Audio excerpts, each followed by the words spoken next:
All right, good morning, everyone. Yes, so we're fully in control today. This is dangerous territory.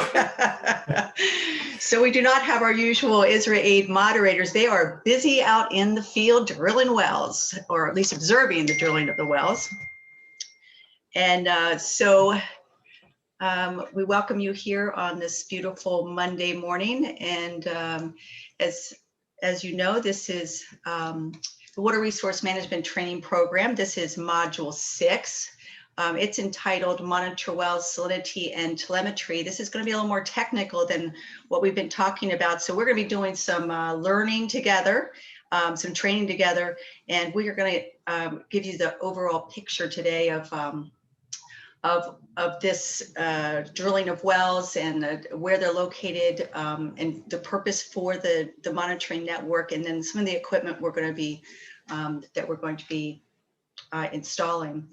So without further ado, Phil and I are going to present this, but first we're going to go to the poll and do a pre-poll. So I'm going to load this up and we can rock and roll on that. We'll give you about 5 minutes if you is everybody seeing that? Not yet, Ian. Do I have to share this too? The heck, do I need to share this over here? Can you see it now?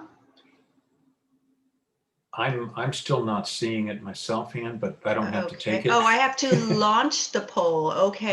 Oh, there she is. Go. Now we. All right. We're a little green at this, so it so takes just a bear village. with us. Yeah. Okay.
When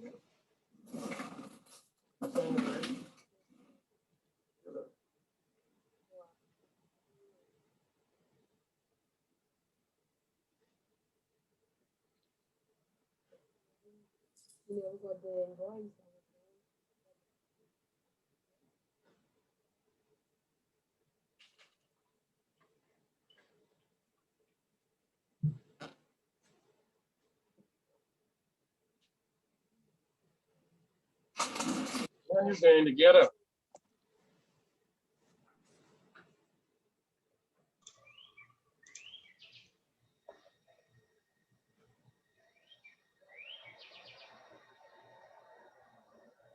Ann, are you seeing the results coming in?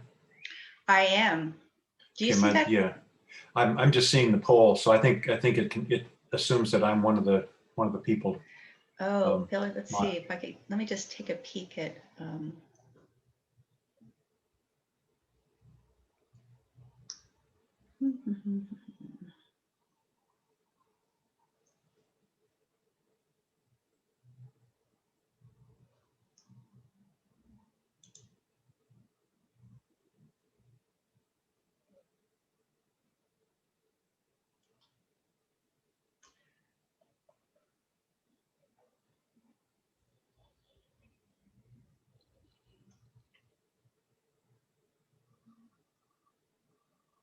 oh, whoops, we're about 5 minutes in. Yeah, Sorry, we are. I was looking at how to make you a co-host. That's okay. Okay, so we're about, there's 7 votes in. Let's give it another 30 seconds if everyone could throw in your last of your votes. We've got 7 of 12, 58%.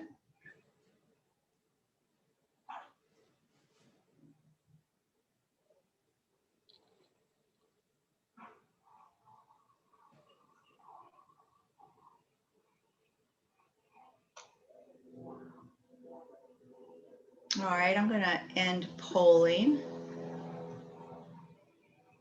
and see what we have here. As you recall, we'll be doing this at the end. So if you didn't get a chance to vote, that's okay. Do a little self-monitoring there. Okay, so I'll just go through these so that, and then we'll come back to the actual answers at the end. Which of these is not associated with the monitor well sensors? Looks like the most votes went to tracking seasonal changes, with some votes in obtaining water samples. Number 2 was, which of these parameters will not be monitored by the sensors? Most votes went to bacteria, while there was 2 votes for pH. Number 3, the monitoring well locations are based on all but one of the following. Most said the highest elevation, and then we had a spread between ease of access and shortest distance from pump station. Number 4 was choose 2 true statements. Once installed the telemetry units, so 2 true statements. Most people voted for sure for must be well protected. And then there was a smattering between require no further attention, must be removed before large storms, and never need recharging. Number 5, unlike production wells, why do monitor wells include PVC screens? Most voted for to protect the sensor equipment, and then there was a few votes for to keep rodents out. Number 6, water level data can be used to assess impacts from all but 2 of the following. The top 2 were illegal dumping and thirsty rats, followed by a few votes for tide changes, seasonal precipitation, and pumping of the freshwater lens. Okay,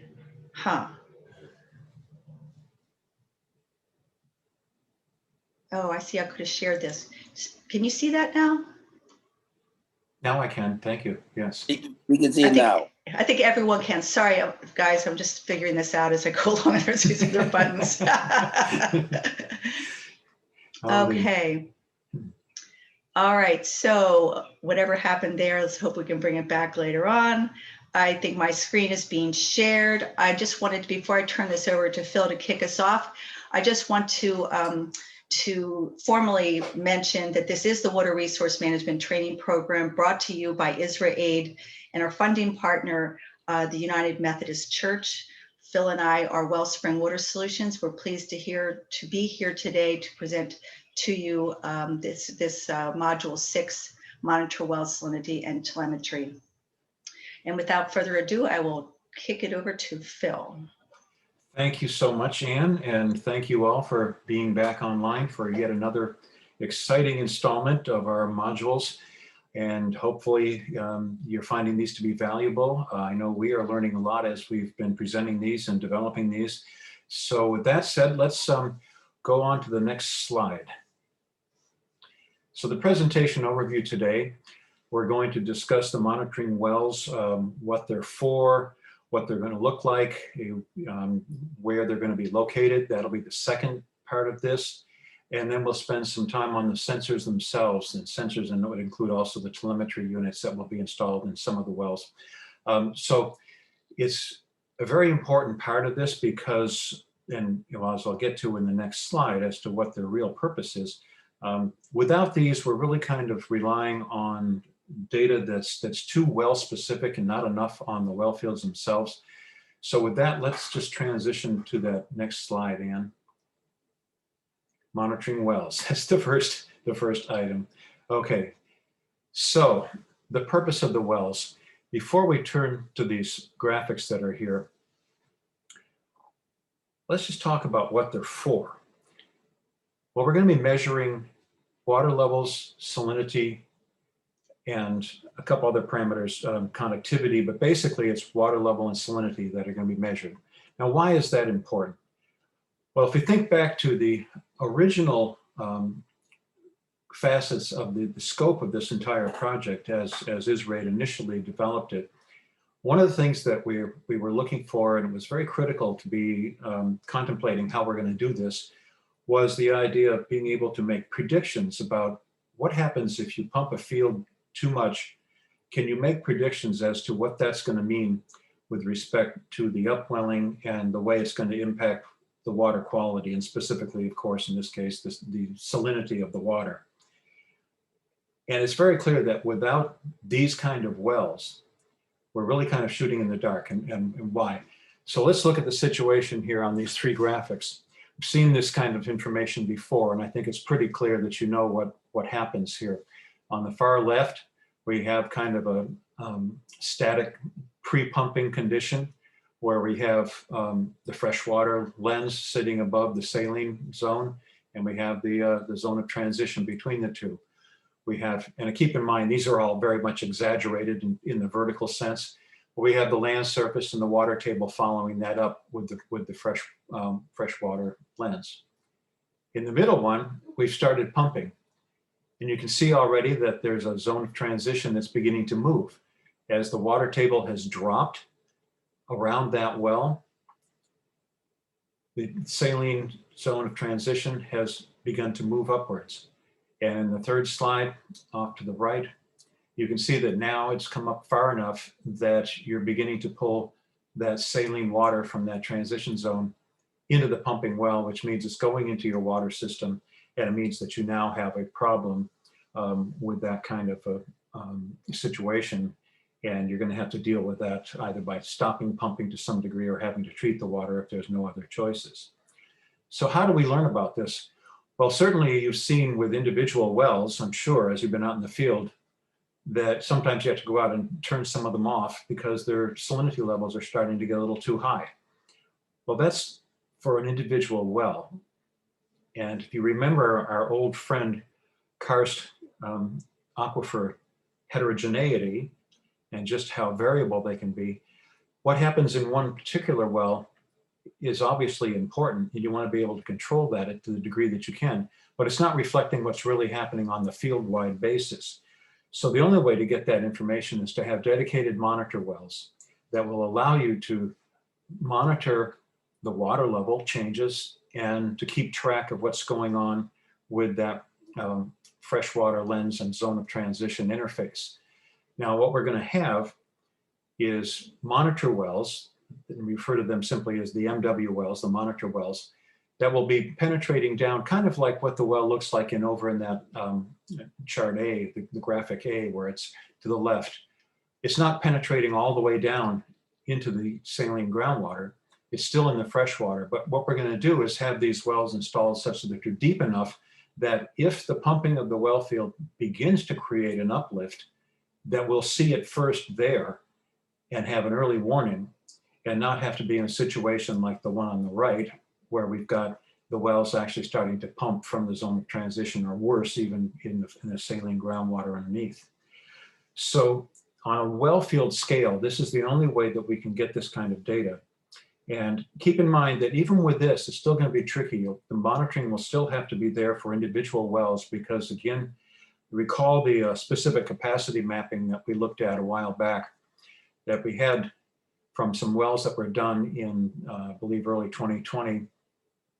And it showed that in one line of that coming along the roadway on Grand Bahama, that we had one well that showed 3,500 as a specific capacity, and that's gallons per minute per foot of drawdown. And the next well up the line was 10. So with that kind of variability, different things can very easily happen on a well-specific basis. So what we absolutely want to avoid is the scenario in C, and we believe that these monitor wells are the best way to do it. Now, we're also going to be having what we're referring to as sentinel wells that are going to be placed either in the well field themselves or a little bit off to one side, to be trying to monitor influx of seawater as a result of changes in the freshwater lens. And the idea here is that we put those down deep enough that we can actually intersect the saline zone of transition, and we can do profiles in these. And by doing that, we can get a sense of if things are changing, if the pumping is causing more upwelling of saline water. That's where we'll begin to see it initially. And also, if because of precipitation changes or pumping becomes much more strongly and we're really impacting the freshwater lens, we will begin to see the influx of seawater coming in laterally, and these will help to detect that also. So with that, let's go to the next slide, Anne. Here's one that you've certainly seen this term before, the Geibin-Herzberg principle. And we talked about the equation that relates the water table in an island setting like this, where we have a freshwater lens, to the depth of the freshwater lens itself. Now, what was determined when these two gentlemen worked out this principle was that if the water table rises to a foot above sea level, for instance, where the well is located in this graphic, you will see approximately 40 feet of freshwater lens underneath that. If you move to the left, for instance, or the right of where this well is, and you're seeing a lower elevation above sea level of the water table, you can see how the freshwater lens becomes more and more shallow. So it's a direct relationship between the two. The higher the elevation above sea level that your water table is, the greater the depth of the freshwater lens underneath that particular location. Now, why is this? It's basically simply a difference in density. As I'm sure you know, you can float better in seawater than you can in salt waters, because freshwater, you can float better in seawater than you can in freshwaters because the seawater is denser. And there's a direct relationship between the two, and it accounts for this 40-foot differential as a rule of thumb. It can vary quite a bit from place to place again, but if you've got a relatively dome-like water table as in this graphic, what you see underneath is going to match this. And of course, it's not to scale, obviously, across the island. 1 foot as compared to the width of the island, and we've discussed this before, is going to be a very minor impact. But it makes the issue of elevation of the water table and maintenance of that extremely important. If that water table begins to drop because of either a reduction in precipitation while you're still pumping at the same level, you're going to see a change. That zone of transition is going to start to come up. And conversely, if you are pumping just way too hard without any change in the precipitation and upsetting that water balance that we had talked about before, then you're going to see the same thing. So This is where the monitor wells are going to be extremely important, because we'll be able to keep tabs on this and see changes, we hope, well before they would begin to become a problem with the water quality that's being produced from the wells. Okay, let's go to the next one. So why do we need separate holes for this? We know there's lots of holes that have been punched in the ground on both islands, and can't we just use what's already there? Well, the answer is really twofold. One is that those are pumping wells for the most part. Obviously, some are out of service or may be out of service at any given time, but still, they're used for pumping. And we want our monitor wells to be dedicated solely to keeping track of the water level and the salinity levels. Plus, they're going to be considerably deeper, at least with respect to those sentinel wells. You know, depending on what the location is, we understand a lot of the producing wells are between 20 to 25 feet deep, or maybe in some cases a little shallower, in some cases a little deeper, but generally less than 30 feet. Well, our monitor wells, we're hoping to get down at least 30 feet into the water table, and to be able to have this predictive and early warning kind of system. Looking at the design, and you've seen this diagram once before, the question comes up, why do we need to have the screen and the PVC casing in the well? We know that the holes generally tend to stay open. We've heard some reports of occasional breaking off of the limestone within the holes, but it's apparently very uncommon. And so generally it's a rule of thumb that you could drill a hole and it'll stay open pretty much. Well, the reason we want to include the screen and the casing and all this protection is because we're going to be installing some pretty expensive hardware into these wells, and it's for their protection. And in order to be able to avoid any issues down the road, if there were some issue with a little bit of sloughing off of the borehole walls, it's not going to be a big impact. Similarly, at the surface, we've got protective casing. The steel that you see in the picture to the right, where they're putting that well casing above it, a casing cover, and it can be locked. And thus we have this the whole installation is protected. There's going to be bollards placed around it to prevent anything from hitting any vehicles in particular. Obviously, if somebody really wants to damage something, they could. But the hope is that that's not an intent of anyone that's out there, and that anything that might impact these would be accidental. The bollards go a long ways toward preventing that. So that's the difference, really. That's why we're doing this, and is to be able to keep these in place for a long period of time. The intent is to have these going forward for many years.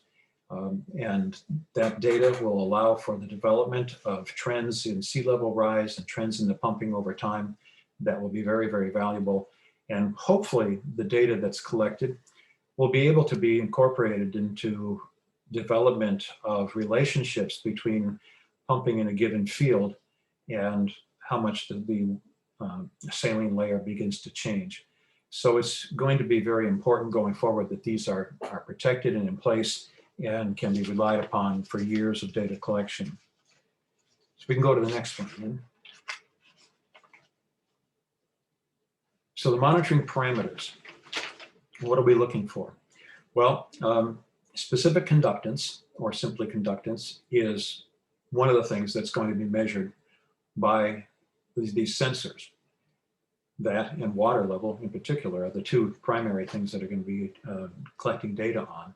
Well, specific conductance is a direct reflection of salinity. The higher the salinity, the more ions that are free in a solution, the higher the specific conductance is going to be. Similarly, total dissolved solids also are an impact on conductance. Again, the higher amount of solids that are dissolved in a solution, the more ions that are free, the higher the conductance is going to be. And then, of course, water level, we've already talked about. That's an extremely important parameter. And without that, then a lot of this other stuff doesn't really mean a lot, other than we've got a problem. We don't have anything we can really correlate it to. So the water levels will be collected as well, very critical parameter. So just going down the list that they have here, I think back on the data that I've seen from the two different islands and the two different utilities on what they've collected. And we typically do see chloride, TDS, salinity sometimes listed, and then of course conductivity. Well, sometimes we don't see one or more of those. We see just chloride was recorded, or we see just conductivity was recorded. Does that mean that there's a problem with that data? Well, no, and we'll get to that in the next slide, because these are all very much related. And so with that, if we can go ahead and turn to the next one. You've seen one of these figures before in one of the previous modules. And I believe that what I said with that was that these are all relationships that are shown between the various parameters. Starting at the bottom, figure 4, conductivity versus TDS. Upper right, figure 5, salinity versus conductivity. Upper left, TDS versus salinity. You can see that they're all linked together, and these are all presented as straight line regression graphs. Now, what this means is that taking, say, figure 4, the bottom one, as an example, what this means is that as total dissolved solids increase, there's a proportional increase that happens in conductivity, and it's a fixed relationship. These lines represent whether there's any variance in that relationship as you increase in total dissolved solids. Does something different begin to happen with the conductivity? No, it stays right on that flat linear line, redundant linear line. And these parameters that are listed above, the equation that's there, that tells you how you would get your conductivity from the total dissolved solids number that you plugged in.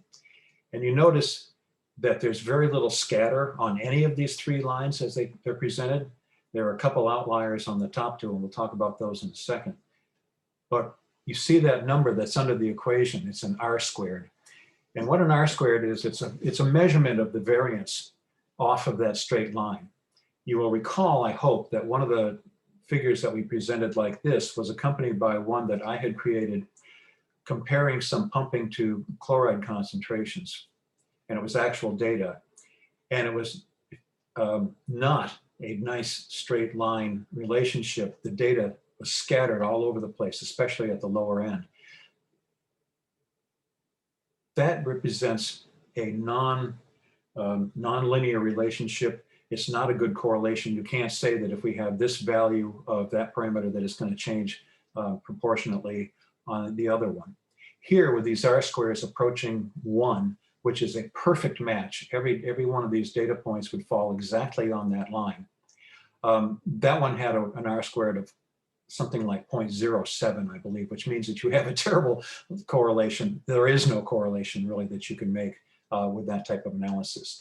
So it's summed up really with what this tells us is if you have one parameter, you can pick some of the others by simply knowing those relationships and the equations required. And so they're essentially just differing aspects of the same things. They're relating salinity to conductivity and to TDS. So it's good to know this. It's helpful because it allows for interpolation between different types of data. And these relationships are recognized. They stay pretty darn consistent. There may be some local variation to a small degree, but generally this type of relationship and the equations that are generated are going to be pretty consistent. So if we can go to the next one. So the other parameter that's going to be measured, the water level. Why is this important?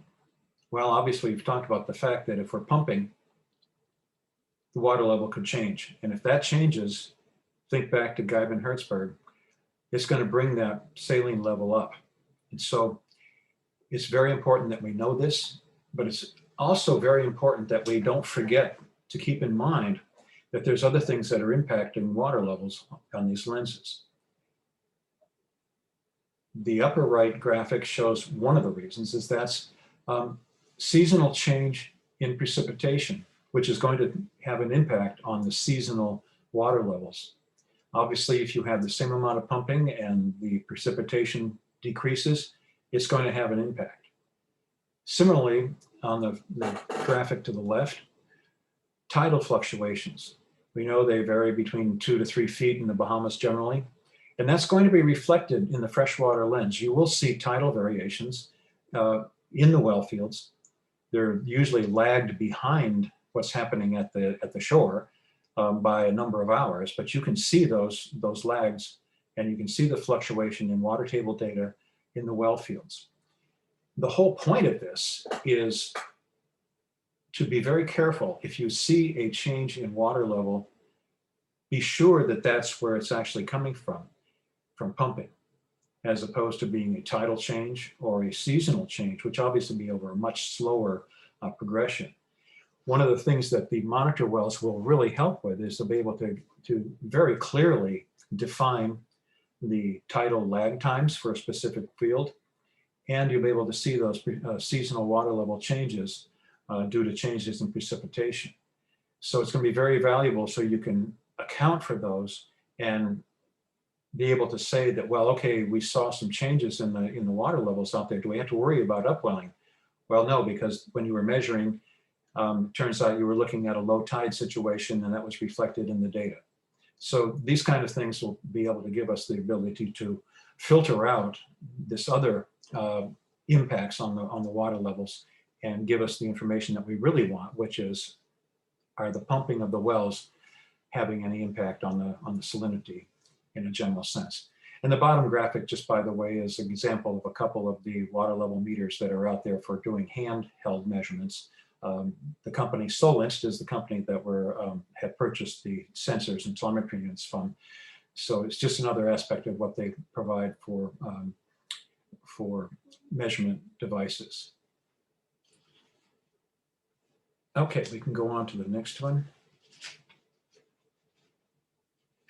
And this one is a transition, and I'm going to turn it back to Ann now for her next section here.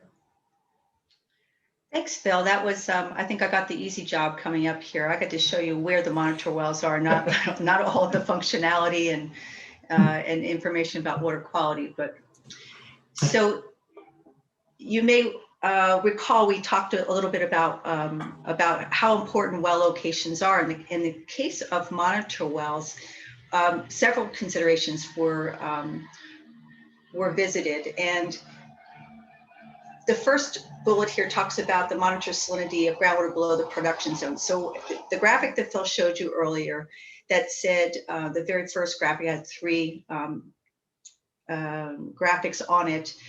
One was that we want to have our sensors go below the production zone so that we can monitor any changes in water quality before we see that in the actual production zone, because then you can manage the withdrawal rate, or you could manage the well field in such a manner to reduce that change.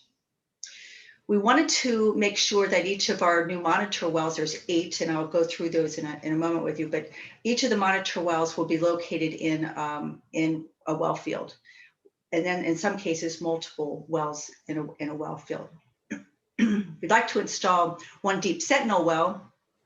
And as Phil had described earlier, this is to show long-term changes in a deeper depth, so well below the production zone, closer to that transition between, just higher saline water, so that we can see if there's any kind of changes in the character of the freshwater lens and the interface. Accessibility was a big deal. Here's the rig that's just pulled off the roadway. They're drilling a well right here. This is a very accessible site. They may have had to do a little bit of gardening here and remove some trees just so they could get that rig in and have it function as it should be.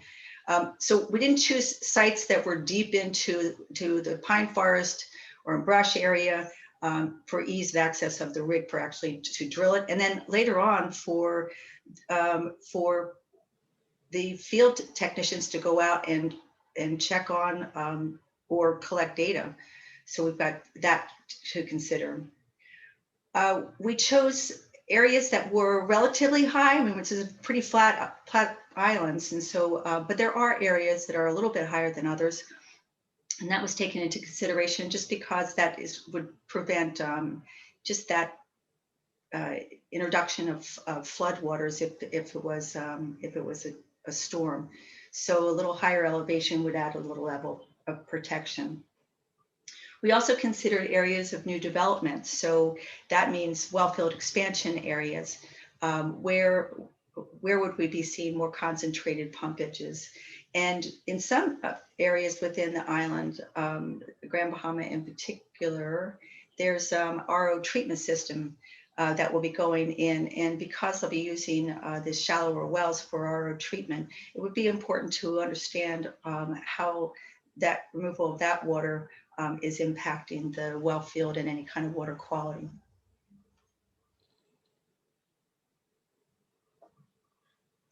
So here's a summary of Grand Bahama and the monitor wells that will be located. The graphic is one that you're familiar with. This is the freshwater lens. It shows more robust and available freshwater in blue. It transitions to pink where it becomes less available, and then green it shows little water availability. So there are 8 new monitor wells in total that will be going in. If you'll recall that Wellfield 6 is over here to the east of the Grand Lucayan waterway, and then the rest of the well fields are located within the Freeport area. So Wellfield 1 has 3 wells that are going in. Wellfield 3 and 4 have 1 each, and Wellfield 6 has 3 wells. So 7 of these wells are going to be they're going to be ranging in depth from 25 to 40 feet, and the Sentinel well will be about 80 feet.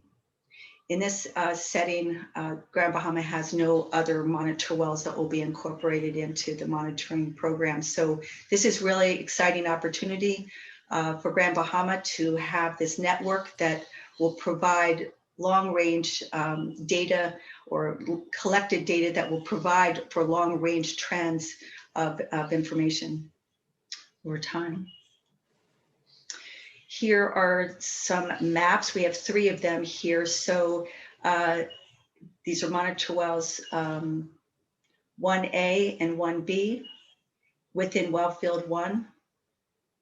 And then there's a Sentinel well 1P located over here to the west. Here's Wellfields 3 and 4. And you can see that in this case, there's monitor well 3A and 4A are located kind of north and south of one another. This is a area of concentration here between the 2 wells that shows quite a concentration of wells. So we selected these areas as being important to monitor so that we could get the most information for Wellfields 3 and 4. Here's Wellfield 6. There's a kind of a north-south trend here, A, B, and C. C is an optional well. This is actually not planned for installation, but showed up on our map, so we thought we'd give you an explanation. We actually have 3 wells going in here. 6P is the deep Sentinel well, and A and B are the shallower 2 wells.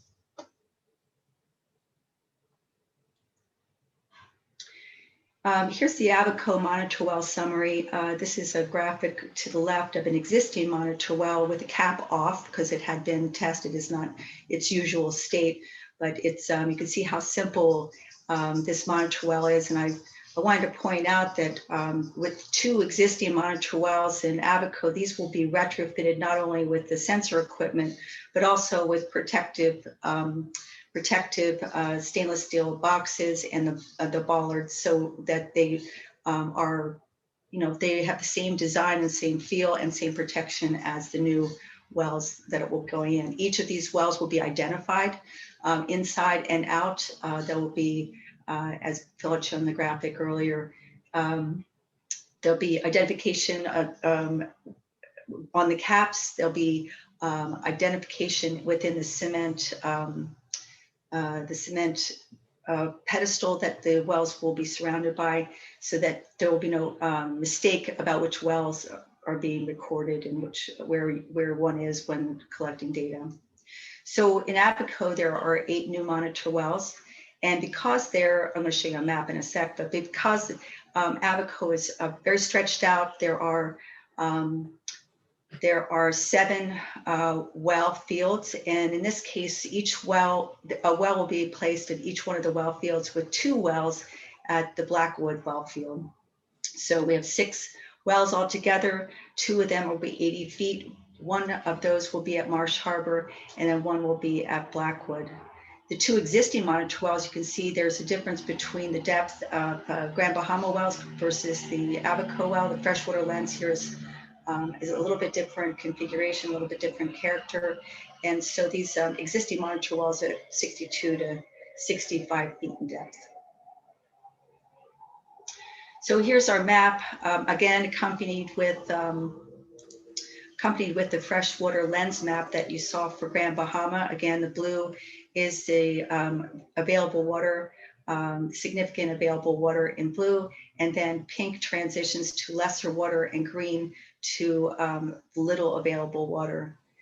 On the left-hand side, again, here's the well fields, Cedar Harbor, Blackwood, Treasure Key, Marsh Harbor, Casuarina Point, Crossing Rocks, and Sandy Point.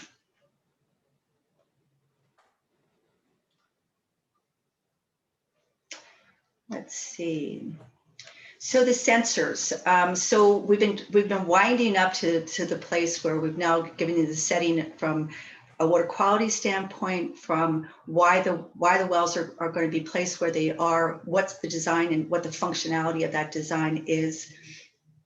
And so here we are with the sensors, and I wanted to give you a little bit of background in what goes into this sensor selection, because this was, there was a lot of considerations that were considered. We actually have in all 16 transducers and sensors that will be installed in these new monitor wells. So 8 on each island, as we already said.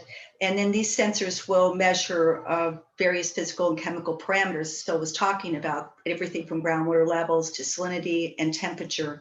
These data will be collected on a daily basis, and more frequently on a periodic timetable within each day. The recorded information will contribute overall to the groundwater management by the authorities. And this is really important because of all the work that we've been doing within this project, is to be able to give you tools that will help you understand the long-term, the impact of water quality and pumpage and climatic changes. So the research, you can see some of the things that are listed on the slide. So we carried out this research. We did look for companies that had kind of similar products. These were different suppliers. All the products were generally similar, and there was a few differences. So the sensors gauge and record pressure or water level, conductivity and temperature, and calculate the salinity and total dissolved solids. They need to be rugged. They need to resist corrosivity, and they need to have ample concentration ranges so that we can capture the data that we need. All include free software. They have a downloadable data function, real-time data view. So at the computer in the office, you'll be able to actually see the results of the collected data in a graphical form. So it's a visual data display. It was important that the data, once it's collected, could be collected by USB, so you could collect it directly from the sensors. There is a Bluetooth app, so the data can be sent to the home computer. There's an interface for data access from any computer or smartphone with an internet connectivity. So in this case, there will be a backup to the way that data can be accessed. And this is important because you want to have that secondary capability in case things go down. So we were looking for something that was relatively easy to install, maintain, calibrate. So these were important facets. We considered battery life.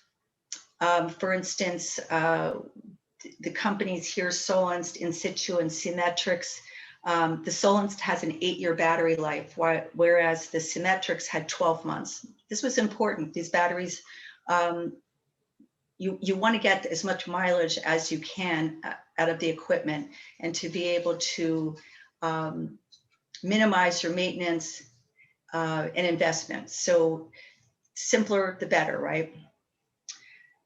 We're going to be talking about telemetry units that are going to be placed on select wells, and that will provide remote access and data downloads and real-time data view. And that will be really important to long-term data collection. So this data is also includes GPS coordinates, barometric pressure compensation, which I won't get too far into, but that is a calculation that is considered within the parameters and how they are calculated, and then providing the appropriate and the appropriate results. So these wells are all going to be in well mounting. So they will be hanging. If you remember the graphic of the well design, the well casing provides a structure, a foundation for hanging these sensors from the top of the well. So it's another good reason to have PVC casing in the well. And in this case, the other benefit, of course, as we talked about, was that the screen would protect these sensors. In the case of geotech telemetry, they also had a solar panel array that was offered. In this case, we did not think that was something that was necessary, and it was an added expense. So that was something that we dismissed as being important to us. There were cellular data plans that were important to understand as well. So what was going to be a good fit for the Bahamas is really what we were focused on. So in the end, we chose Solence as being the most cost-effective. It had the functionality and a performance history that showed that these were going to be robust units for our purposes.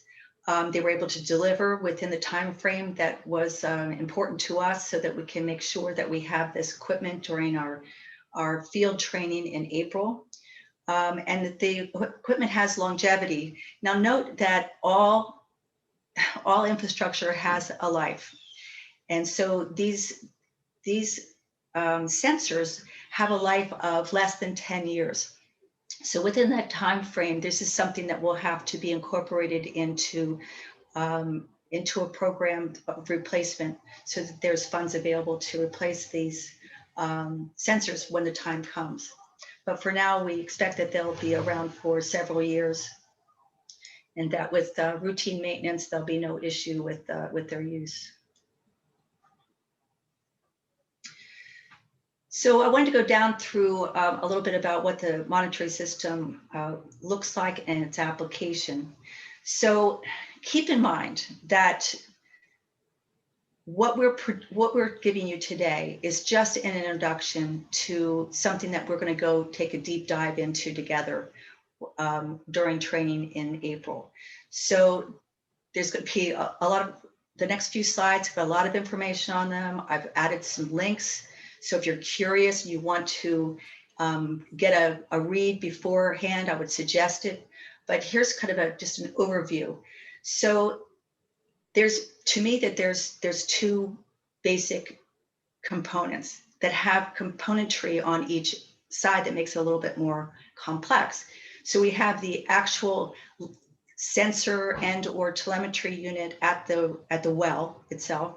And in the office, there's a computer. And that data is going to be collected either by USB or by transfer, by telemetry, or by an app, via phone and Bluetooth. And it gets sent to a computer. And that computer is going to be dedicated to storing this information, or maybe it is computers because you can download it to two computers as maybe redundancy. We have not even discussed that yet, but that's a possibility. So what we would do is we would, so these two component trees are important because now they're going to be linked. So here, as we go down the list, internal logging combined sensor and recording sensor that is entirely immersed and requires no external power. Okay, so this talks about the components at the well site. This is important. The sensor, as you'll see in some graphics I have coming up, that the sensor will hang from a cable, it'll hang in the well, and that it is completely immersed, and it is built to be corrosive, to be non-corrosive, and it requires no external power. So these are battery operated. So the power is supplied by batteries, and they're located in a sealed compartment, and the sensor data are stored within the sensor on a flash memory recording device. Okay, so also in the field, in the well, in the sensor. So we'll be able to select the frequency of readings. Now, we'll be considering the data storage that's required and the bandwidth that would be required to be able to transfer that data. So, and then we'll have to decide how useful is data going to be. If you have data that's reading every 1 second, every 1 minute, every 5 minutes, or is it every 15 minutes, or is it every hour? So we'll be determining what is the frequency of readings, and during our training session, we may be looking at that. That we may be starting with 5-minute readings and then decide 15-minute readings is going to give us enough information to be able to trend information in a logical and informed way without using the bandwidth that's required to transfer data. Oopsie. So remote monitoring locations are possible with the telemetry units. Abaco has very remote well fields, and so this will be a wonderful tool to be able to provide that transfer of data without a technician actually having to drive an hour and a half south of Marsh Harbor to go pick up data readings periodically. So the protective casings, we talked about why that was important. It's important that the field data is easily retrievable. So we talked about the redundancy in that, and that the telemetry will be a really useful tool to be able to get that real-time data transfer. All right, super. Don't you hate it when people say, this is a really busy slide? I know, it's a really busy slide, and it is, but part of this presentation is to leave you with a memorialized version of what we're talking about so that you can recall and that you have links to be able to recall what we talked about as far as the different components. So let's walk down what we have here. First, in the graphics, I just was talking to you about how I see these as well-centric and office-centric componentry. And so starting at the left, see the dedicated computer. It actually has the level logger, which is the salinity sensor plugged in. And this is likely the beginning. This is calibrating and downloading software and calibrating the level logger before it actually goes into the well. In this computer, there's a screen that's guiding the operator through doing just those steps. To the right, up here on the right, there's an interface cable, and this is where the level logger, right here, located here, is connected to cable, and which goes into the well, and then is also connects to surface componentry. Here are the well caps that talked about why it was important to have a PVC casing stick up, because the this whole unit will be relying on being hung by the well caps, which will fit tightly on top of the PVC casing. And then this is called a data grabber, which is the in-field USB. So this is a way to download data and take it with you, not have to rely on an app to do that. So we have a program that has free software. It can be customized in the office. Any software updates are done periodically online at no charge. So we can calibrate and install the sensor using the cable and the cap that we just talked about.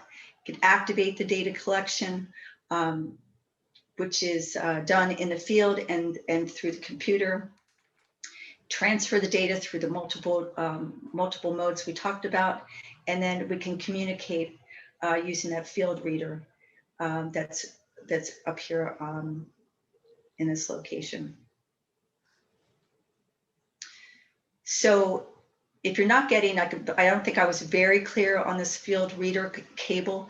I wouldn't be too concerned if you're like getting, okay, I get the general sense of what we've got going here and the rest of it will come, then you have it absolutely right. Each of these components, it's really not complicated, and yet there's a number of things and there's some redundancy here that will become very apparent as we walk through the manuals. And we actually work with the equipment in training.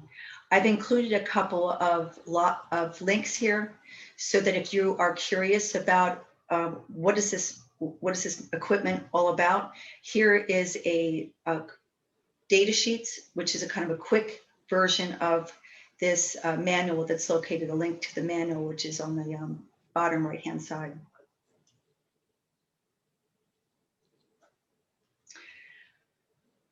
We're about 11 o'clock right now, and I'm going to say that I'm going to leave this calibration. It's about a 6-minute calibration video. We thought that it would be instructional. I did watch this last night. I can tell you it's a little dry, kind of like bone dry, but it is important that we understand this. So I would take some time and we'll walk through it, probably in the field as well. I say here, consider coordinating with a utility lab because I think that lab folks are really patient when it comes to doing, and they're really good at scheduling calibrations. And it would be a great way for a lab technician to interface with the laboratory to get this calibration done. The calibrations are done typically twice a year. So it's not something, I don't know about you, but for me, if I don't do things in repetition, kind of it's a process. This is not a difficult process, it is a process. So let's move on to the next. Oh no, don't do it. Okay. I thought it was gonna launch. Well, Andy, did you want to take a break here? Am I almost done? I feel like you are exactly done. Once you've played the video, you're done. Do I want to come? Do you feel like I should come back then? Yeah, why don't we do that? And I'll just also point out there are some good questions in the chat room, and so I'm thinking that why don't we take our break? We'll come back. The first thing we can do is just see if we can respond to the questions, and then you can show your video, and then I'll take over from there. That sounds great. Thanks for moderating. I think sometimes we get into a locked position like I just did, and it was like, I'll just go until I stop. So thanks for stopping us.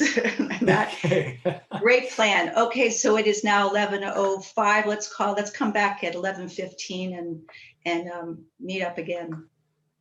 Very good, Ann. Thanks.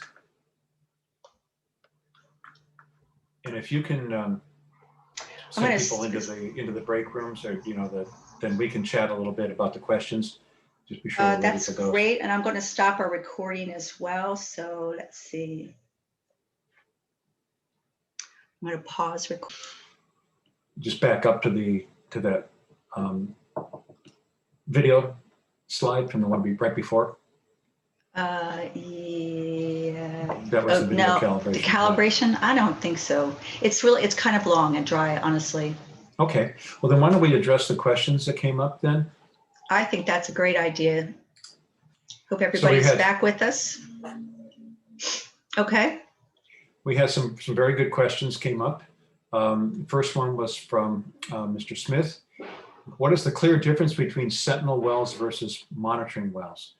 And Mr. Hepburn had it right on the second part. The sentinel wells are designed to be deeper. We want those to go down into the at least the saline transition zone, so that we can specifically keep an eye on that. The other thing that with the sentinel wells is that we will have the ability to remove the sensors and do profiling for salinity profiling in those all the way down into those deeper settings where we'd expect to see that transition zone, and again be able to monitor that by doing profiling over time. So excellent question, and hopefully that's the answer.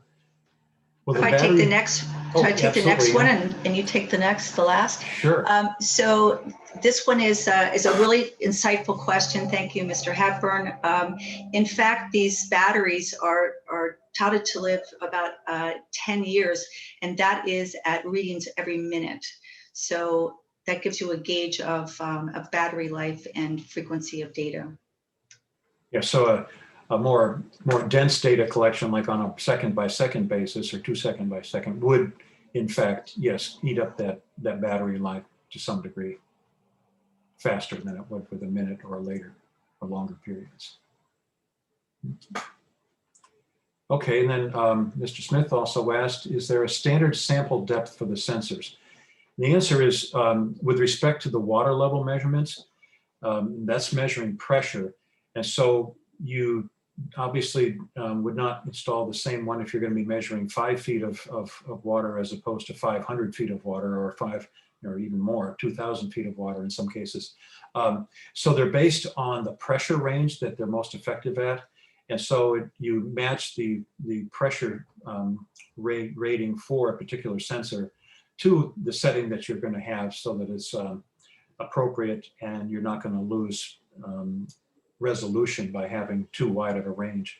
And that's what we based our selections on, were the expected depths that we would have. Exactly right. So it's about accuracy. It's the level of accuracy of the tool is based on pressure. So this is as a function of depth. So the last question was, do the wells allow sampling for grab samples for bacteria if needed? Excellent question. Absolutely. Yes, we could get grab samples through these monitor wells. And there is, we'll talk about it a little bit later, but these caps and the equipment are removable. And so they can be taken out, and they should be taken out periodically for maintenance. And so at will, if you determine a frequency of other data collection that you'd like to collect, such as bacterial sampling, the equipment can be pulled, and that those samples can be taken, and then the equipment can be reinstalled. And the thing I want to remember that we're going to talk about is the fact that we can do salinity profiling in these wells, and especially in the deeper sentinel wells, and that will be really valuable information. Okay, with that, I think we'll just turn our attention back to the equipment. We talked about the level logger 5, which will be installed in all of the monitor wells, and then the telemetry units that will be installed in the bulk of wells. These will be real-time data collection and sending to the home base. And so this is a graphic that talks about the telemetry units itself. You can see in the center of the picture, I'm just going to circle it here. Here's the level logger 5 that is attached to the direct read cable. And then moving up, here's a support hanging bracket. This is all inside the well, and here is the level sender that sits just inside the PVC casing. You can see that there's a lip around the telemetry unit that sits on top of the PVC, and we have the antenna and the battery, and the LED activity light is all located above the PVC casing height. And then this whole unit will fit inside the protective lockable stainless steel casing. So again, here is, there is, in case you're interested in learning more about the level sender, I've included a link here. We have done that. And then we can walk down some of these items on the left-hand side. This does function through cellular service through a SIM card that's installed. It does have batteries that activate the unit. We talked about, let's see, that connects to the data logger. At the computer, we download software and connect it. It is functions through an email. So you set up an email account, and then this, wizard takes this. The wizard is basically taking you through the steps of downloading and connecting at the computer. So it's now going to connect this remote station to the computer. Install it in the monitor well, and then get these reports updated via email directly into the software via email. So, and then that can be visually displayed so that you can see the data. All right. We have a short video clip here. Let's hope let's see how accurate I was with that description, shall we?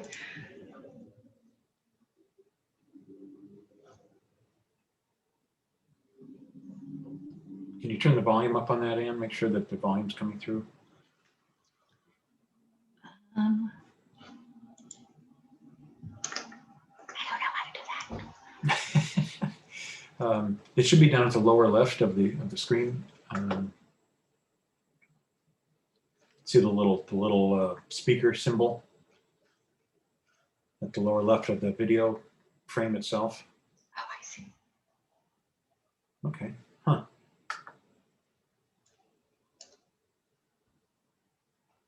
Well darn.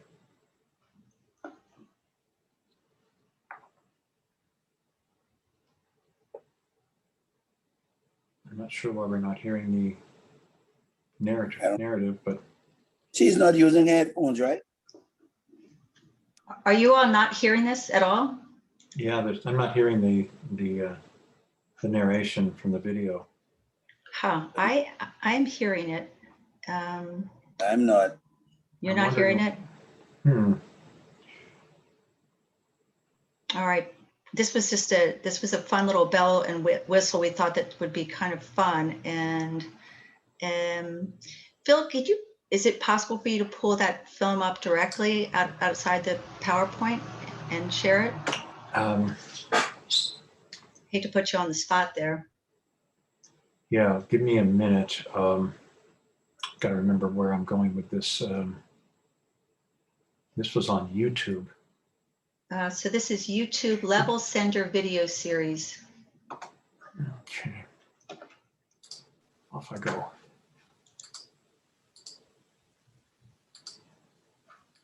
So I'm just going to talk while Phil's looking that up, but we found that there was some good information, not only on the Solent site, the Frondrus site, and we'll be providing all these references to you all so that you can take a peek. I found it to be very educational, just to immerse myself and look at the data, look at the different data sheets and the manuals, which we should all get familiar with, because it's a new piece of equipment, and it's some things to be familiar with. And then we're also going to be exploring this together. Also know that the company Frondrus, where we ordered the Solent level logger and telemetry units, we have 2 individuals who are from that company that are going to be doing some field training with us while we're in the early part of April. So for each island, we'll be going over and asking questions. So when you have the opportunity prior to training to look at the information, familiarize yourself. And then we're also going to be presenting again, and then with the support of Frondrus, which would be very helpful to all of us, that will talk about the componentry, installation, connection, and control at the computer. So that will be very helpful. Okay, I'm almost ready to start, I think. Okay, so I'm going to stop sharing my screen here. And I'm going to share my screen. I just have to find where that is. There it is. I love your comment, Mr. Gibson. I love looking forward to having this at all sites. That's exciting. I think that this is just the beginning of a really robust network. So for both islands and for other islands as well. So it's exciting. So Ann, are you seeing my screen? I'm seeing your screen. Let's see how this goes. And I turned on closed captioning too. So if you can't hear the narrator, I think at least you'll be able to watch the words go by at the bottom. Here. Brilliant. That's great. Thank you.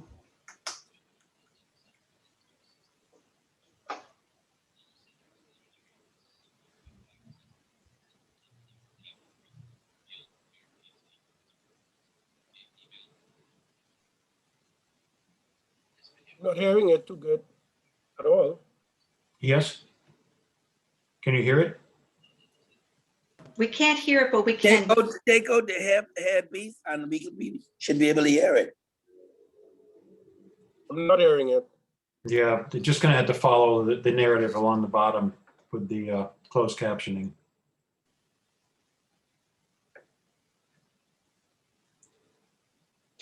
We didn't have this problem before when we first tried these.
Looks like there's 8 videos altogether. I mean, I would encourage, what we can do is we can send out through chat the different YouTube videos, and that might be a nice shortcut to getting to be familiar with the equipment. I thought that was helpful. It apparently the volume was not good. You know, we couldn't hear the words, but I could read the words, and that was useful. Yeah, I don't know why that happened. The vagaries of PowerPoints over Zoom, apparently. So, can you bring your screen back up, Ann? Yes, I am going to bring the screen back up and share that. And without further ado, I think that's you're going to take us down the road here, Bill. Okie dokie. Well, like these things are learning experiences, and as you see, we just learned that there's a problem with audio when we're playing a video in PowerPoint over Zoom. So we're all learning. Some of it's a little more embarrassing than others, but so goes it. So this is a summary of the equipment that's being installed in the monitor wells plan for Abaco, and pretty much gives you the information that we've already talked about to some degree. New monitoring wells, you can see there's 8 of them that are there, and we have 1 Sentinel well, and we've got an existing monitor well at Marsh Harbor and at Treasure Key. So we're going to be reusing those and installing the units in those. And you can see that with respect to the sensors, they all have those. With respect to the telemetry, all but Marsh Harbor have those. And the reason is that Marsh Harbor is located very close to some of the offices, and we felt that it didn't make that much sense to install a telemetry unit to broadcast that data over, some 1,000 feet or so to the receiving computer that's going to be installed there. So we figured it was okay that people could go out and collect the data manually as needed, and you're still going to get the time series data. It'll just be in one big lump when you plug it into that little data collection device. So that's the summary here. And you can see also the difference in the depths that we have for the monitoring wells that are already in existence. We know that at Marsh Harbor, it's about 65 feet down, and there will be a protective cover installed, as Ann noted.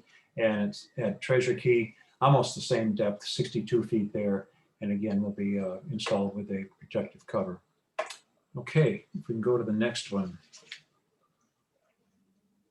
This is a summary here for the same basic outline for Grand Bahama. And you can see that we have a total of 8 wells to be installed, 1 Sentinel well. Actually, I believe we do have a second Sentinel well, don't we, Ann, in Wellfield 1? Is that correct? Actually, it's 6, and here I want to point out, we call these sentinel wells because they stand like sentinels closer to areas of potential impact, but they're also profile wells. So we call them, in this case, 1P. So I know that this is 6P is a profile well. Yeah, there it is down here. Yeah. Maybe you want to talk a little bit about that, Phil. The ability to do the profiling is something that was really a pretty significant concern of ours when we first started looking at this program and the installation of the wells and how deep we thought they needed to go, what kind of information were we looking for. And one of the things that we found that really was agreed upon as being a pretty important consideration was the ability to be able to run salinity profiles down as far as we can get down into that saline transition zone, or even perhaps a little below it, and that we can periodically go out and run these profiles to see if there's been any change in the way the vertical stratification, if you will, of water quality has changed from previous readings. And that would be potentially indicating that either the saline level is beginning to rise, or it's actually being pushed back down because perhaps we've got more precipitation and that lens is a little thicker overhead. And so we're in an improved situation.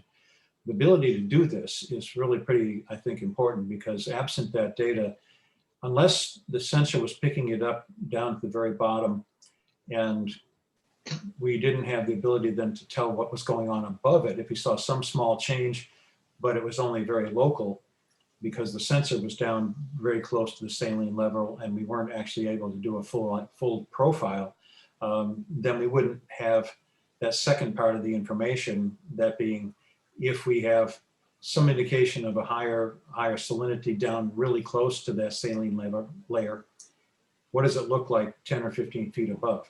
And that's what we can do with the profiling that we wouldn't be able to do with the level loggers.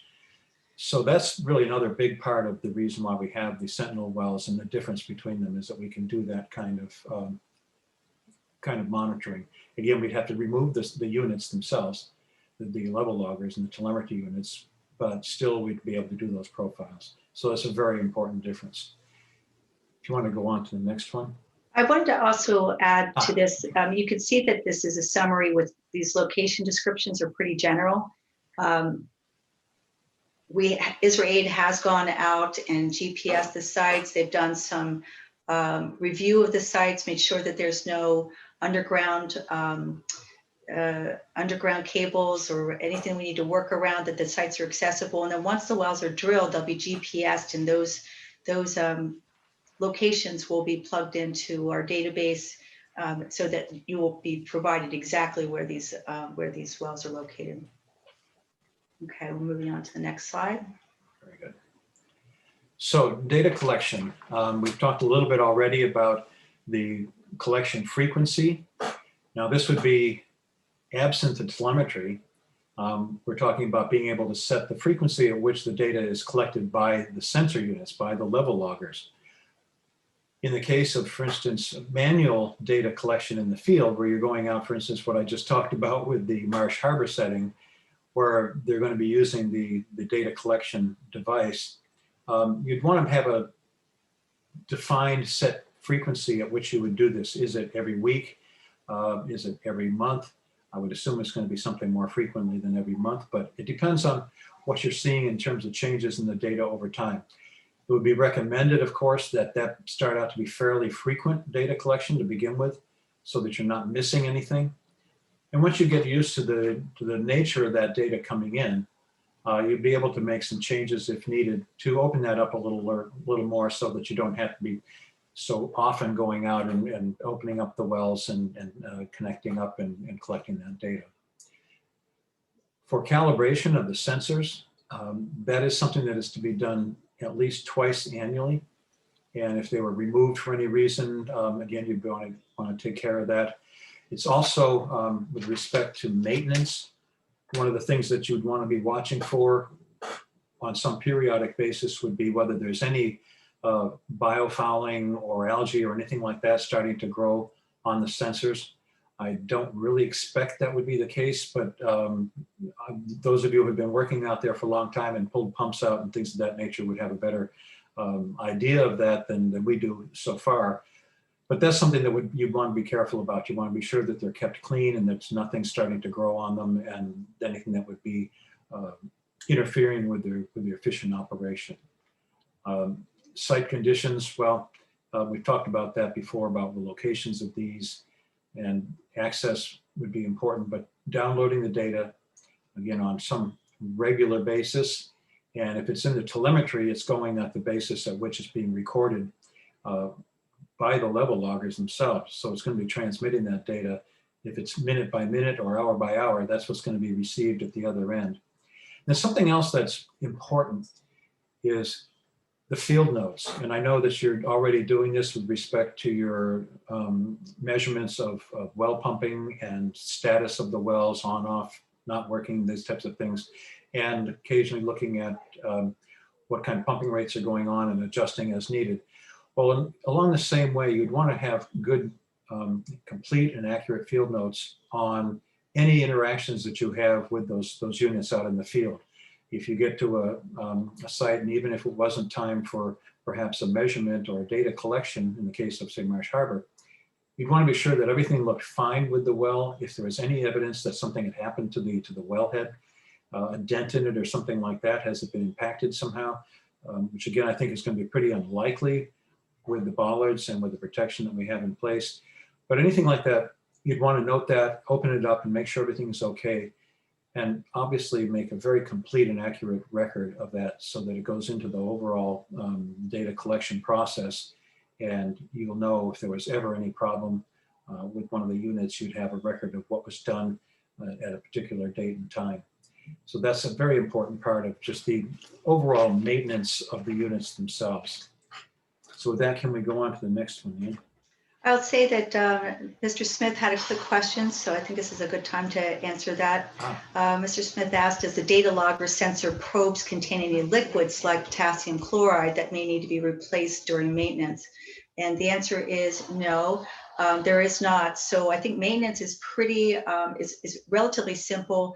It's about, and there'll be a checklist of maintenance that will include, checking the battery, checking the condition of equipment, whatnot. That's not extensive, but there is no liquid inside that needs to be maintained. I did notice also another question popped up about calcification from hard water. I think that's something that would fall into that regular maintenance and checking, along with the issue of any kind of biologic growth, algae, that type of thing. You'd want to keep an eye on that. If you're seeing that kind of thing in the field with your pumps and other equipment that's installed in the wells, then that's something definitely you'll want to start to plan for and to deal with those sensor units. And that may require more frequent trips out to examine them and, if needed, to clean them up. So it's an excellent question. Okay, we can go to the next one. This is an example of what the data can be, how the data can be presented at the receiving computer's end. And this is an interesting one, and it's one that puzzled Dan and I a little bit at first until we started taking a very, very close look at it. But I'll get into that issue in just a second. First, let me just talk about what's presented here. It's a little bit fuzzy. I know it was the best copy that we could get to scan and bring down for the presentation. So it's a little bit hard to read, but what we have in the middle in particular is the overall setup of the data that's coming in. And it has the date, the time, a level, and that's a water level in meters of the water over the either over the transducer, or I'm certain they would allow for you to be able to program it so it would tell you the distance from ground level down to the water level. Either way, you'd have that available data. And then the temperature in this case. Obviously, if it's collecting salinity and conductivity readings, you'd have those to be able to be reviewed as well. Now, the graph that's underneath it is what we were puzzled about initially. We saw this interesting sort of curve in the blue line, which is the water level, but all the squiggling that's going on in it, that the little sawtooth looking thing, what is that? Why is that happening? Is that reflecting something that's actually going on with respect to the water level?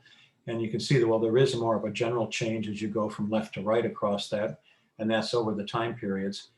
But what's making that? Is that something that's reflecting a problem or not? Well, the answer lies in a closer look at not only the time intervals at which they're monitoring things and making recordings, but also in the water level data itself. In the time measurements, they're recording about every 1 second. So these are taken on a second by second basis.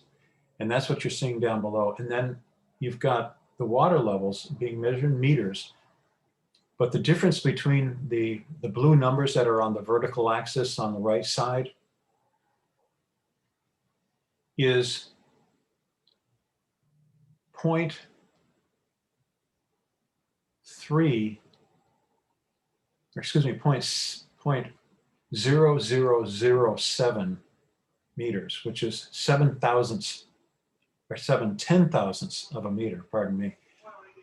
So that's an extremely tight range.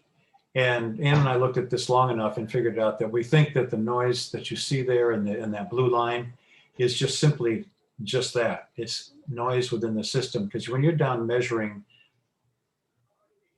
in the 10,000ths of a meter type of differential, that represents a very tiny pressure difference. And so it's probably at the limit of the sensitivity of the sensor that was installed for this example. So we would hope that you wouldn't be seeing this kind of data going forward, that it'd be much smoother curves.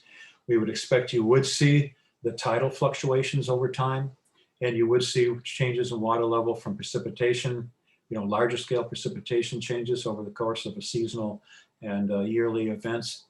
And then, of course, anything else that's showing up that you can clearly exclude tidal or seasonal precipitation changes are reflecting what's happening with the pumping and what the difference is in the water table that's being imposed by the pumping. So just to revisit that blue line at the bottom, as best I could, I estimated what the difference is between the highest point that's over there on the left of the blue line, coming down to the low point that's about just to the left of the mid-range of that trace. And that's all of 0.0009 meters. So 9/10,000ths of a meter represented by that differential. So not much really happening in terms of water level fluctuations in this example. I kind of wish they had provided one that was maybe a little more realistic, but nonetheless, it gives you a good example of how incredibly sensitive these instruments can be. And I think that points towards the reliability and the utility of those. If I could, Phil, I also wanted to point out, so here's the data screen, the data window. And if you look up here in the left-hand side, you can see these outputs here. The file, data logger, utilities, configuration, and help button. It displays the data logger settings. We're in data control, so this is that window. And in data control, you can see that there's a serial number to the logger. There's a firmware version, a project ID, the location. You can plug in lat and long, and then it goes on into this information on for temperature and water level. I also see that there is a tab for real-time view, which is, it could be that the real-time view is a little different than this very focused and in these kind of intervals that do not show a big picture. So real-time view, I'm thinking that you could see, this is where you would see your trends. This is where you could see daily, weekly, monthly, yearly, so you can change your view. The data wizard is what helps to guide you to set this up. And then there's the level loader, which is the existing, this is how the original connection with the equipment to the software. So a pretty powerful slide with a lot of information. I'll turn it back to you, Phil. Sorry. No, that's fine, and I really appreciate those inputs. That was good to give a little more of a bigger picture of what can be done here. And I think you can already begin to see that with the potential options that are available, there's going to be an awful lot that you can do with this data that's going to be very valuable going forward. I think it's going to be probably, as much as anything, whoever does get to be accessing this data, probably be able to have a lot of fun with just all the variables that you can experiment with and design, if you will, what's going to be the most effective display of your data going forward that'll be the most useful over time. So, okay, just a couple more slides. So this is very important. The telemetry units do have to be removed and packed and transported back to a safe storage location if a storm is coming that you're expecting to be significantly severe weather. And obviously, hurricanes are, I think, the biggest worries here. Tropical storms, probably not so much in general, unless you're expecting one that did have, for some reason, enough of an overwash that it might impact any of these locations. So it just has to become part of the normal practice and the normal routines for preparation of the systems going forward would be to have these removed, taken out, and stored somewhere very, very safe. Obviously, you'd want to make sure that the monitor wells themselves, the covers are in place and are locked, and apparently no loose anything that could come free. And then obviously, after the fact, the storm has passed, take that telemetry equipment back out and reinstall it and get things set up again and ready to roll with that. The sensors themselves don't have to be removed for the storms. They can stay in place. There is obviously that threat if something catastrophic happened. Well, I guess that the monitor well could be lost, but it's hard to see that happening. They're designed to be pretty robust and to be able to handle easily, some overwash and flooding, and certainly wind damage. We don't think, unless it's an entire tree coming down on a unit, would be a major concern. But generally speaking, the level loggers can stay in place. And I think with that, Ann, we come up to the next slide, which is the summary. And this one has been an interesting presentation for us, and I'm hoping for you as well. I was not real familiar with these particular types of units prior to getting into this.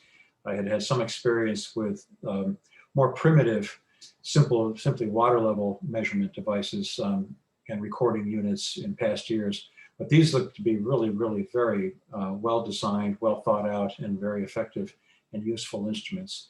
So we've learned about the monitoring wells themselves, how they're built, what they're for, what the overall goals are of the drilling of these and the completion of these and the installation of the equipment. We looked at the monitoring well locations, what the logic was in placing these, how many factors went into those, and obviously then looking at the sensors themselves, the equipment that was determined to be the most appropriate for this project. As Ann pointed out, there were several manufacturers were looked at, and a number of different considerations and criteria were included in making decisions, and we came up with what we feel is the best combination that's going to give the greatest return on the investment in this case. And we think we've got a good setup, and it'll be very, very interesting, I think, for all of us to get into this in the field and see how this really looks, and especially to have a look at the data that comes back and how that data can be stored, presented, and analyzed. So with that, Ann, I think we can go back to our quiz. All right, I'm going to bring that up now. Uh-oh.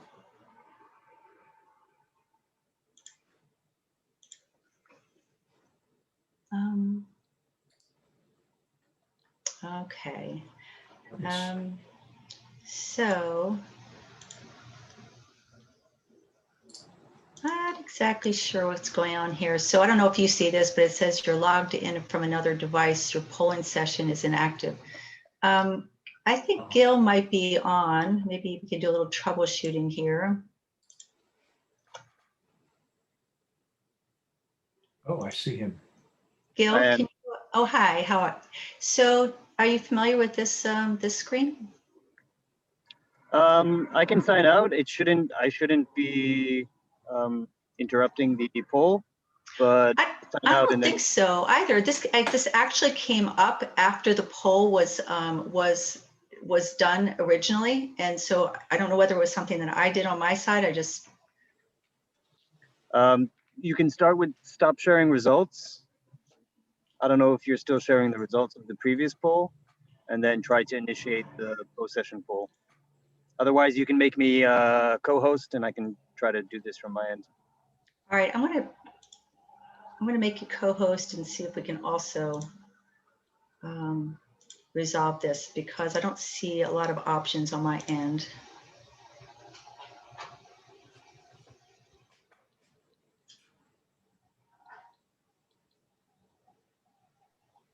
Oh, there Okay. it is. I think that's going now. So How did you Perfect. fix that? Huh, I don't see it on my end, but, so it's up? Yeah, it is. Fantastic. All right, I do not see it, but I'm glad that it is being seen. So Phil, you're probably gonna, Phil or Gil, to walk us through the answers once it's finished. I don't see it on my end. Okay, then let's take about, 5 or 6 minutes and have you go back through these questions now that you've seen the presentation and answer them as quickly as you can, but with as much thought as you can. And we'll take a look at it here in a bit. So let's give it 6 minutes, and then we'll go through the questions.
Okay, I see we've got 8 out of 13 have voted, so we're about 61% in. Let's give it about another minute or so to wrap it up.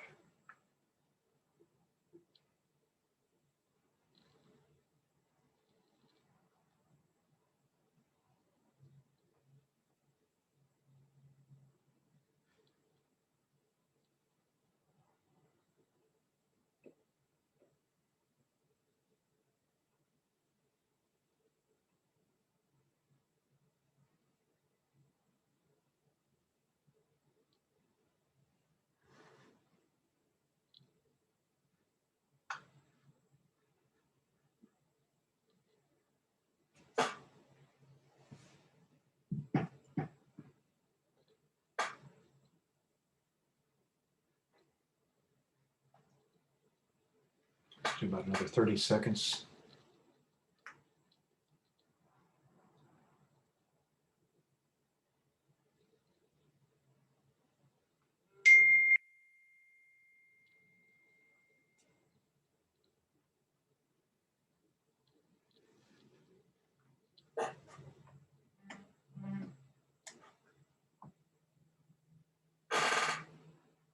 Okay, we're still, says we're missing one party. But I am going to go ahead and end the poll. So I wish we had everybody in. Okay, we're sharing the results. And the first question was, which of these is not associated with the monitoring well sensors? And the answers were pretty much split up. Sorry about the noise in the background. There's an awful lot of WhatsApp chatter going on. My phone is ringing. The first one was measuring salinity. One person measured that. Attaining water samples, 7 people had said that that was one. And then tracking seasonal changes, 4 people said. So really the correct answer is obtaining water samples. The sensors can measure the salinity, they can measure water levels, and they can track seasonal changes. So the correct answer was obtaining water samples. Second question is, which of these parameters will not be monitored by the sensors? We had 11 out of the numbers have answered bacteria, and 1 person chose pH. It turns out that pH is one of the parameters that can be monitored by the level loggers. I don't know if it's an optional side of it or that it comes with it automatically, but certainly the correct answer we were looking for was bacteria in this question. So 11 or 92% of the responses were correct on that. Question 3, the monitoring well locations are based on all but 2 of the following. So it's a multiple choice. So to pick 2 that it's not based on. Picked ease of access. 5 people picked shortest distance from the pump station. 1 person picked proximity to pumping wells. 4 people picked highest elevation. And 11 out of 12 picked farthest distance from poison wood. So believe it or not, with respect to everything except for Marsh Harbor, it was the farthest distance from poison wood and the shortest distance from the pump station. That second one that 5 people did. We did talk about that with respect to Marsh Harbor. And so those are the 2 that are correct. Question 4, choose true statements. Once installed, the telemetry units, first response, require no further attention. 1 person picked that. Must be moved before large storms. 10 people picked that. Never need recharging, 1 person picked that. And must be well protected. We wanted 2 true statements for that, and everybody did pretty well on that. Must be removed before large storms. We talked about that right at the very last slide. And then must be well protected. That was stressed throughout the discussion with the wells and the sensor units themselves. Question 5, unlike production wells, why do monitoring wells include PVC screens? Nobody picked boreholes fail and won't stay open. 2 people picked to keep rodents out. 10 people picked to protect the sensor equipment, and nobody picked because the wells are so deep. So protecting the sensor equipment is really the main reason. Keeping rodents out, well, the screen doesn't have so much to do with that as the protection at the top of the casing seal, the cover that goes on it, that stainless steel cover. That's what keeps any critters from getting access into the well. So the correct answer here was to protect the sensor equipment. The last question, excuse me, well, there's 2 more questions. One is the last of the sensor questions and then 1 bonus question. Water level data can be used to assess impacts from all but 2 of the following. So this is a multiple choice, pick 2. 1 person picked tide changes. 9 picked illegal dumping. 1 picked pumping of the freshwater lens, and 11 of the 12 picked the thirsty rats. So the answers that we were looking for were the thirsty rats and the illegal dumping, because the sensors can assess tide changes. We talked about that some. And certainly the pumping of the freshwater lens can be determined. So the correct answers here, the ones that are not able to be assessed, are the illegal dumping and the thirsty rats. And the final question is, the first Europeans to try and colonize the Bahamas were the Lutheran adventurers from Bermuda. With which United States university do the adventurers have a connection? We had 2 pick Princeton, 1 picked Yale, 6 picked Harvard, and 3 picks Georgetown. Kind of a Ivy League set of choices. And the correct answer was Harvard. And I don't know if I can expound on that any further. Ann or Gil, do you have any additional input on that?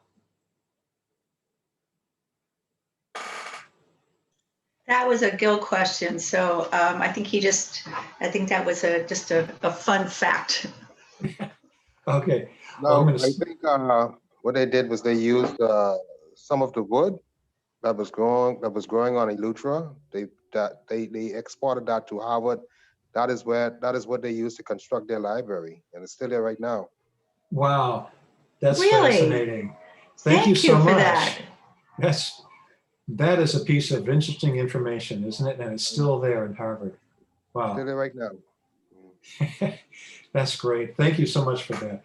Well, I'll stop sharing this. And thank you for all of you for being on today. And some excellent questions came up. And we know this was perhaps a little more technical than some of the others. And as you see, we will be getting into this when we do our field training. And hopefully all of us will be able to have a good handle on how to install and calibrate and interpret the data that come out of these. And so with that, I'll just say thank you so much for participating. And Ann, do you want to say anything in closing? I think that's it. Have a great rest of your afternoon. Thanks for joining us, and we'll see you again on Wednesday. Very good. Goodbye. Okay. Goodbye, everyone. Bye.